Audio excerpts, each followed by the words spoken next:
The idea for Portal began with a game called Narbacular Drop. It was a freeware game released in 2005 and was created by a small studio named Nuclear Monkey Software. The game was about this princess who had to use portals to escape a dungeon. When the game was first shown to the public, a developer at Valve took interest in the game. Not long after that, the developers of Narbacular Drop were hired by Valve to develop a new game based on the idea of using portals. For about 2 years, a small group of no more than 10 people worked on the game, and in late 2007, the game bundle The Orange Box was released, including Half-Life 2, Team Fortress 2 and Portal. Some elements have been retained from Narbacular Drop, for example the colors blue and orange for the portals. Of course, other features were not, such as the ability to open a new portal through an already existing one. The short puzzle game became an instant success, and in 2011 the sequel Portal 2 was released. At the end of the first Portal game, right after you've defeated GLaDOS, a hoop falls from the sky and lands in front of you. The developers thought this would become a meme and waited in anticipation for the internet to start talking about Hoopy the Hoop, as they called it. But as we all know, this never happened. Instead, the cake is a lie became the go-to meme for Portal, and Hoopy the Hoop was forgotten completely. Despite of this, or maybe because of it, Hoopy the Hoop can still be found in a few places in Portal 2. During Chapter 6 in Portal 2, you can find a secret door in an office that leads to a dry dock. This is where Aperture Science built and developed the ship YURIELLE'S that just mysteriously disappeared one day. You might be wondering why they would build a ship several kilometers underground. Well, this ship, YURIELLE'S, had some form of localized teleportation or long-range portal device that could potentially teleport it anywhere. However, this wouldn't make much sense to you if you haven't played Half-Life 2 Episode 2, so let's take a look. There's something else here. It's the Borealis! Good God. Incredible! What? The Borealis? It's real? Oh yes, quite real, despite its almost legendary stature. Our peers at Aperture Science were at work on a project of some promise. In Chapter 5 in Portal 2, you can find a turret that gives you various clues as to what's going to happen later in the game. Get mad. Don't make lemonade. Prometheus was punished by the gods for giving the gift of knowledge to man. He was cast into the bowels of the earth and pecked by birds. It won't be enough. The answer is beneath us. Her name is Carolyn. At one point in Portal 2, you reach this place, a science fair project for Bring Your Daughter to Work Day. The interesting thing here is that the project with the giant potato is made by a young girl named Shell, the same name as the protagonist we play as. Could this mean that Shell is the daughter of an Aperture Science employee? Because the project poster also states that she used a special ingredient from Dad's work, with the Aperture Science logo on the bucket drawn above. Early in development, Portal 2 was to be a prequel to the first game and would not feature any portals whatsoever. Instead, the game would use a new mechanic called F-Stop. What this new feature was, no one knows. Valve has never revealed it. But when every single playtester reacted negatively towards the decision of having a Portal game without portals, Valve realized their mistake and we got the sequel we see today. What we do know about this early version is that the game was supposed to take place in the early days of Aperture Science during the 1950s, and instead of GLaDOS, the founder Cave Johnson was supposed to be the main antagonist of the game. It's possible that Ratman is still alive in Portal 2, as he can be heard rambling in certain locations. It's coming through! It's going through! It's starting! It's just starting! Let's get done now! It's calling you! There's a lot of unused content in both Portal games. In the first Portal there was an unused red portal and a texture file for a second portal gun. In Portal 2, Shell and a reskinned model named Mel was the original characters for the co-op mode. Adhesion gel would have allowed players to walk on the walls and ceilings, and reflection gel would have worked in the same way as the reflection cube. Before the co-op mode was implemented, a competitive mode was planned instead, called Football. How much time has passed between the events in Portal 1 and 2? This is something people have argued over for a long time now, and we still don't have a clear answer, so let's break down the facts we do have. If we read the official comic Portal 2 Lab Rat, we learn that after the events in Portal, Shell is put in suspended animation with no wake-up date. She will basically be in there forever, or until the power runs out, which just happens to be the case. The reserve power ran out, so of course the whole relaxation center stops waking up the bloody test subjects.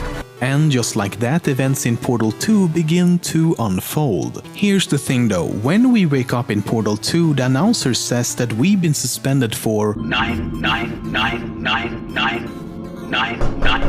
Something. He doesn't indicate if he means hours, days, or maybe years. But as we were previously suspended for 50 days... You have been in suspension for 50 days. Let's assume that he's talking about days this time around as well. Now, there's several ways we could interpret this. For example, it might be complete bullshit for a number of reasons. For one, it could be Valve's way of saying it's been a very long ass fucking time since all this shit went down. Or it could be an error with the software, maybe 99 or 999 was the limit and it just kept on repeating itself after that.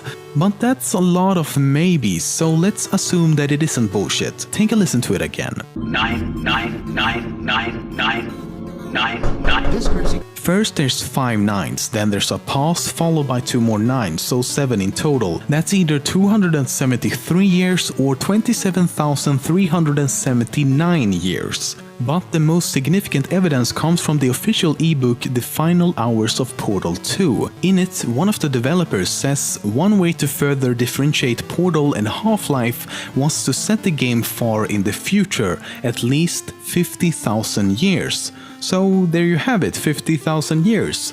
However, this number could of course have changed during development, but even so it seems unlikely that they would make the change too drastic from the original idea. I mean, there's a huge difference between say a decade or a century compared to 50,000 years. And given how the facility is so heavily overgrown in Portal 2, I think a fair estimate would be between 20,000 and 50,000 years, because that would include both the highest number given to us by the announcer and the number from the ebook. So all in all, I don't think we will ever get a specific answer to this question, but we can conclude that a shitload of time has passed.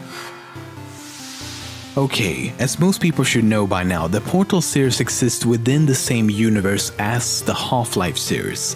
It all started when Valve began development on the first Portal game. Because of the limited capabilities of the small team at the time, they decided to use certain assets from Half-Life 2. However, this created a small problem as there would now be weird correlations between the two otherwise completely separate games. But the solution was of course simple: connect the two franchises by actually putting them in the same universe. So that's exactly what they did. And with time, especially after the release of Portal 2, the franchise developed its own very intricate storyline. The story of Portal begins in the early 1940s when a man by the name of Cave Johnson founded the company Aperture Fixtures. Back then, the company manufactured and sold shower curtains. Yeah, after the company saw major financial success, Cave Johnson decided to buy a salt mine to begin construction on the various research and testing facilities we go through in the games. For several decades to come, Aperture Science developed several new technologies, including various forms of gel, the storage and companion cubes, and of course, the famous portal gun. However, when Johnson tried to create a new substance using moon rocks called conversion gel, he accidentally contracted a fatal illness and his mental health quickly worsened. After countless failed attempts to cure his affliction, Johnson became desperate. He ordered his engineers to start research on artificial intelligence and brain mapping in the hopes that his brain could be downloaded into a computer. But fearing that he would die before the technology was ready, he left instructions for his personal assistant Caroline to take his place. In the end, Caroline did indeed download her brain into the computer and became GLaDOS. But of course, things didn't exactly go as planned. The moment GLaDOS was activated, she released a neurotoxin that killed all personnel except one, that we know of at least. His name was Doug Ratman. At some point after his escape, he came up with the idea of rearranging the order of the test subjects and moved Shell to the top of the list in the hopes that she would be able to defeat GLaDOS. This is why and when the first Portal game begins. Ratman is also the one who left you all those hidden messages throughout the game. Coincidentally, the events of Half-Life took place around this time as well, so because of the Black Mesa incident and the impending Combine invasion, Aperture Laboratories soon faded into obscurity. Anyway, after Shell defeats GLaDOS at the end of the game and finally reaches the outside world, Ratman did as well. But when he saw that Shell was being dragged back into the facility, he felt guilty and went back to rescue her. Once back inside, Shell had yet again been put in suspended animation inside a relaxation chamber, just like all the other test subjects.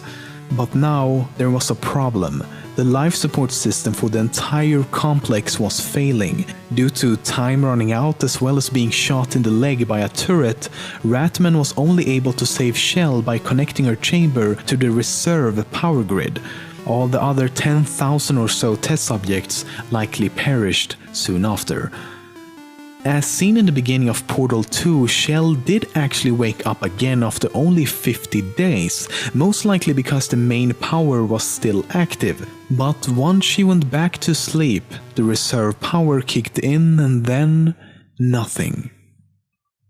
GLaDOS had been deactivated, Shell would remain in suspended animation, and it's unknown what happened to Ratman.